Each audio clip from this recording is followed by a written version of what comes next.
Hey, what's up? It's Michael Yo. All right, here's the deal. I'm on tour right now. It's the It's a True Tour, Atlanta, August 15th and 16th. I think michaelyo.com for all the details. But September is really big for me. New York, Gramercy, Houston, House of Blues. We're doing Seattle. Love Seattle.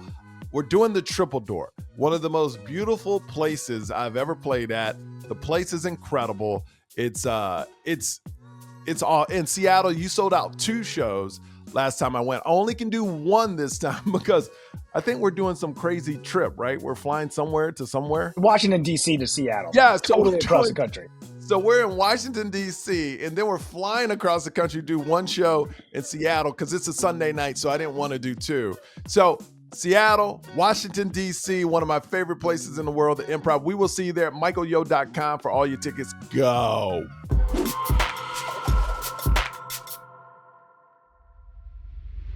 What got you in the, like, because I want to know you, man, you know, because everybody that comes in, we know what they've done. We see them now. But, man, how'd you get started in the game, man?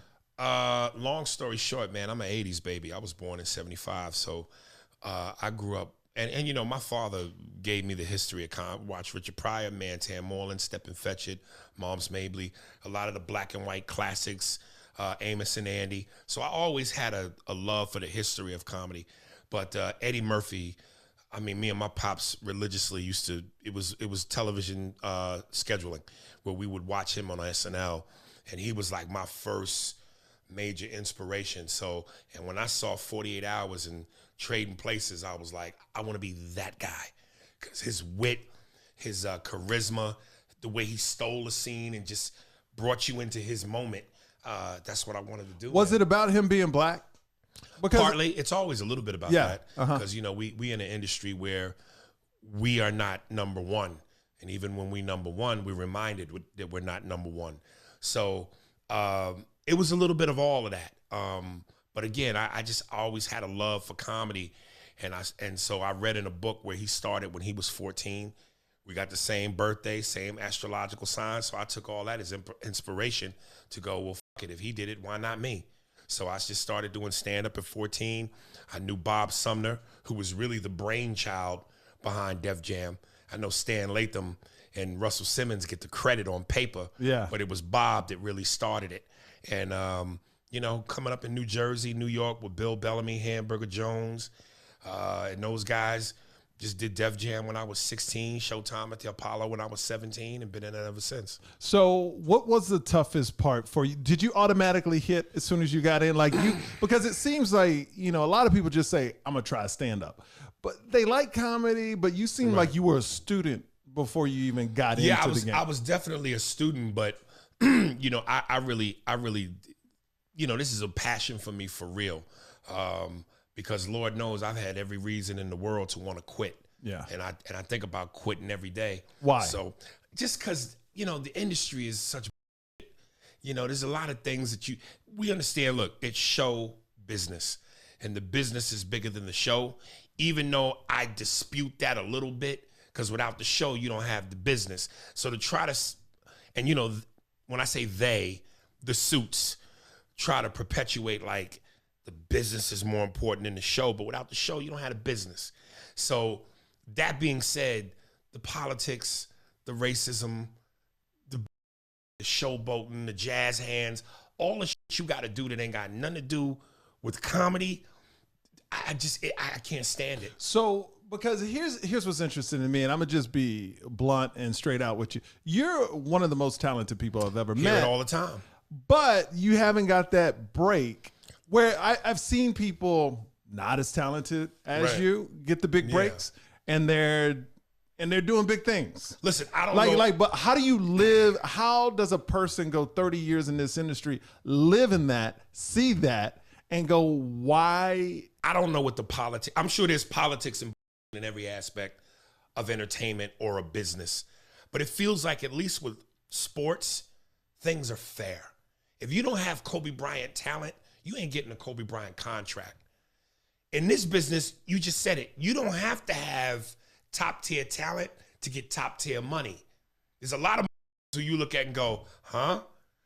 But at least in sports, your talent has to validate your paycheck. Yes. Whereas here, it doesn't. So, you know, I'm brash. I say a lot of shit I probably shouldn't say. I've certainly said some shit I regret that I wish I could take back. Not that I don't mean it. Was it to people about people in the industry that you couldn't take back? Okay. Yeah. And did they still hold you to that? Of course, but they don't tell you that. They don't tell you that's the this worst. is what you did. Yeah. They'll look you in the eye. It's like some mafia. Smile, pour you a drink, you're dead by noon. So, you know, I just wish, based on what I know now, I could finagle myself better. It doesn't mean that I don't believe in what I say. I don't stand by my convictions. But just knowing how this game is, you got to walk different. You know, timing is everything. You can say what you want to say. You can do what you want to do to an extent. But when you generate box office revenue that's outrageous, people tolerate your shit because you're the cash cow now. But when you ain't the cash cow, you got your chest out, your chin up. I'm Reggie Hammond. Yeah. It's different. What point in your career did you go, okay, this is the moment? Like, you thought if you could have ever like pop, like to that next level. Was there ever a moment in your career where you're like, this is it right here? I don't think I've had it. I think there's been moments where I've done things that people can look at the body of work and go, man, you're this or you're that. But pop, I mean, we all have our different interpretations of what making it is. Yeah. I once saw one of the greatest comedians of all time, Patrice O'Neal, say, what is it? Making it. What is it? So we all have our interpretation of what making it is. So, you know, mine is, you know, when they calling you to say be in this role as opposed to you auditioning, when you ain't got to audition no more and the scripts are coming to you. You made it. You've made it, dude. You know, when you don't have to chase it, they chasing you. That's, to me, making it.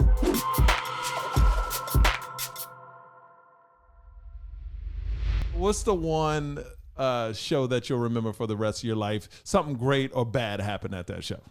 At what show? Whatever, one of your stand-up shows, like when you started or when you're established. Man. What's the one thing that stands out? First time I did Madison Square Garden. This was right off the birth of the explosion of Def Comedy Jam. So the first tour was Bernie Mac, Adele Givens, Bill Bellamy, me, and at that particular show, they added Eddie Griffin, Reggie McFadden, and I think Q-Tip, or no, Busta Rhymes performed. Wow. I ate it so bad. You ate it? Ooh, listen, it was, first of all. Wait, did you go on first? Because No, I went on somewhere in the middle. But what I did was, and this is a testament to where you can't cheat. I did the bit where a lot of people know me from, where I did the 4 rappers rapping, LL, Snoop, Jay-Z, DMX. And when I did it on the radio, it went viral and it got 14 million views. Now, prior to that, I half-assed it. I thought to myself, you know what? I'll just go out there and I'll improvise the rap. I won't write shit down. I won't really put in the work. My impressions are so solid, it's going to carry me. Well, first of all, I had a bad set prior to my big closer, which was that. Oh, so while you're up there, I'm eating it. And then how long is your set? 15 minutes. So I'm eating it. And you're sweating. So my last minute and a half, here's my big kabang. That failed even worse. And I remember as I was walking on stage, these 2 black guys are standing in the DJ booth. And I know they did it on purpose, but as I walked by to leave, the one guy says to this boy, it was horrible. The walk back from the Garden to my hotel, I was Bill Bixby in The Hulk, the 70s TV show. It felt like doom doom doom doom, doom doom doom doom doom. I and as busy as New York is, the action never stops. I could hear every sound, the cars. I was like I was hitchhiking on the road, lonely. It was the loneliest walk I'd ever taken. So yeah, the Garden, I ate it bad, man. What? 5,000 people. What did the other did you even see? I told the promoter, keep my check. Wow. I didn't, but that's how I felt. Like, keep my check. If there was any chance, which there wasn't, that I could get some, I knew I dried up every in the room. There was no hanging out, no partying. Failed. Go home. And the other comedians are smashing before you. Smashing. And then the funny thing is, I've done the Garden 4 times. After that, the other 2 times I did it, I didn't eat it, but it didn't go well. Why do you think that is? I just, for some reason, I think I got caught up in my own, and I'm from New York. This is home. Yeah. This is where you want to. But my very last time at the Garden, I performed with Tracy Morgan. He did a big show and he was the host. I smashed the shit out of that. And that must have been. I was redemption. It was redemption because I was like, I failed at the Garden 3 times. I need this to hit. Now, granted, I was a lot more about a 4th time known. This was before Mad TV. Oh, okay. This was before Conan 7 times. Shaq's all. This was, by the time I did Tracy Morgan, I had built a reputation. And what year was that? I can't remember offhand specifically, but I had built enough in my repertoire where people knew Aries Spears. Yo, this nigga's the truth. So I had that working for me now. Whereas before, hey y'all, here's this young kid from so-and-so with no credits. Oh, they could smell the fear. They could smell it. It's so true too. Because if you go out there and you're not confident, they turn on you so quick. Well, they can feel it. It's New York and it's black people. Yeah. So between that mixture, New Yorkers are already aggressive, but black folks, hey, you got 8 seconds. Go. So it's a different beast, man. If you could go back in your career and change one thing, what would it be? Make better decisions. Keep my mouth shut. Be a little bit wiser. And I've told this story before. I remember one time I had a dinner with Chris Rock, and long story short, he said, hey man, I can only give you 3 pieces of advice. Keep writing, try to be as funny as you can, and try not to piss these white folks off. And back then I didn't understand what that meant. How early in your career was that? Because to have dinner with Chris Rock, you must have been something. It was in my Mad TV years. It was my early 20s. Early 20s. Yeah. But you where was your mindset right then? Cocky? Not that it was cocky. It was more like naivete. Because you come into this business believing it's this, it's that. And listen, if very rarely does it happen where you take off like Eddie Murphy. Yeah. Eddie Murphy was so unique. 19 years old, Saturday Night Live. He said, I've only auditioned for 2 things in my life, SNL and Dreamgirls. He got on at a young age, took off immediately, boom, movie star, never looked back. That rarely happens. You have to struggle. So, in my struggle, there's things that I just didn't know. So I'm learning as I go. And I didn't have somebody to pull my coattails and go, hey man, you shouldn't. Maybe you might want to. But Chris Rock tried. I don't even know that he tried. He gave me what he could at the moment. And that's a whole nother thing, because what I was trying to get him to do, or what I hoped he would do, never came to fruition. But like I said, I've had that. That's a whole nother, because how black people I just don't think we do for each other what they do for them.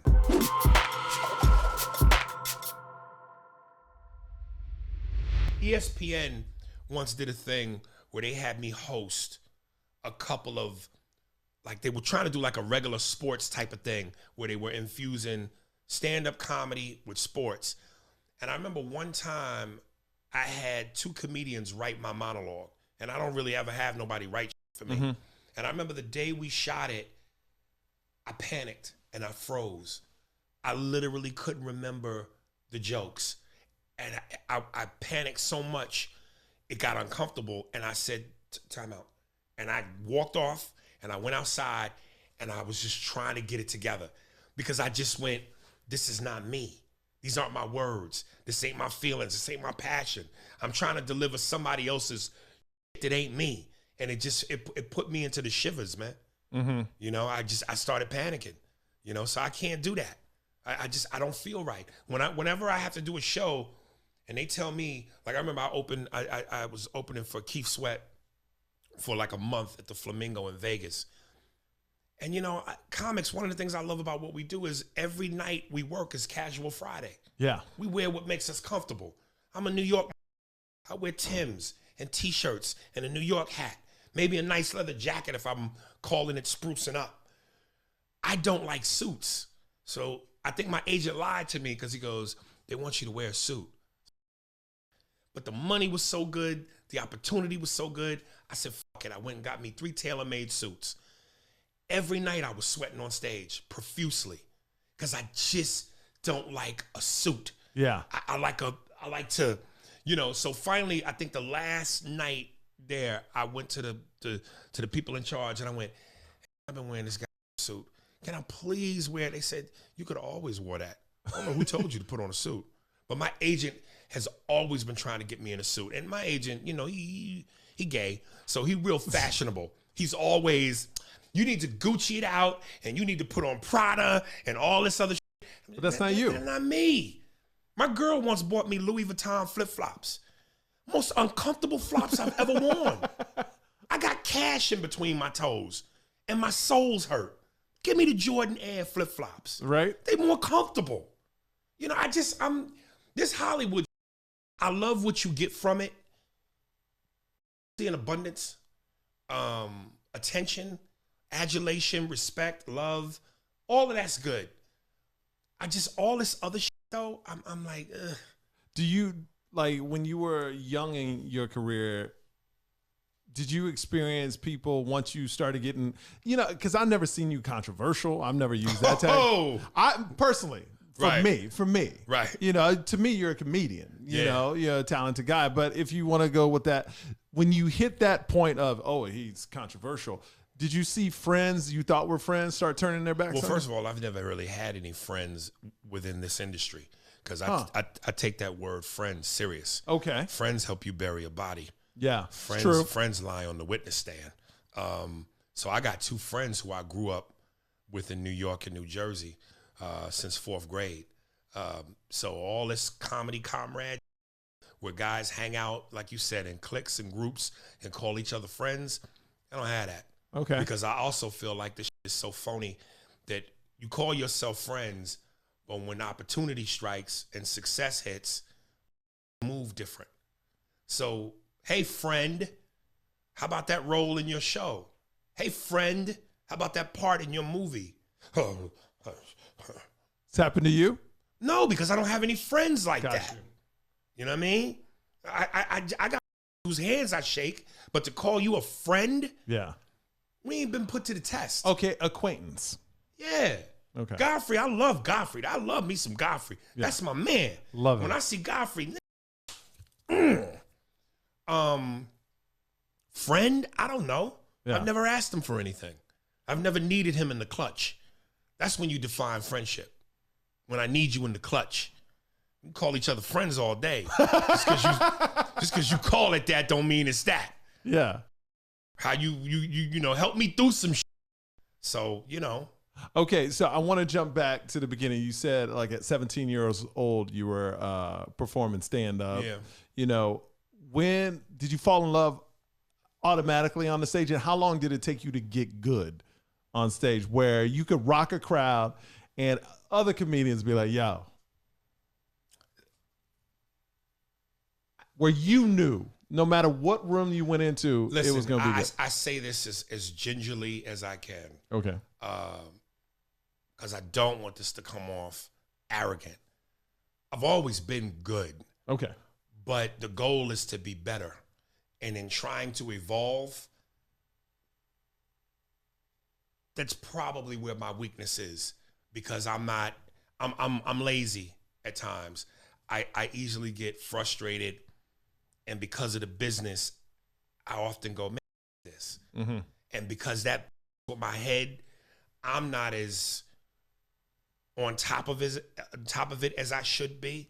Oh, what is this? Writing new Jokes, just leaving the house, going through the process, getting on stage, be willing to take a L.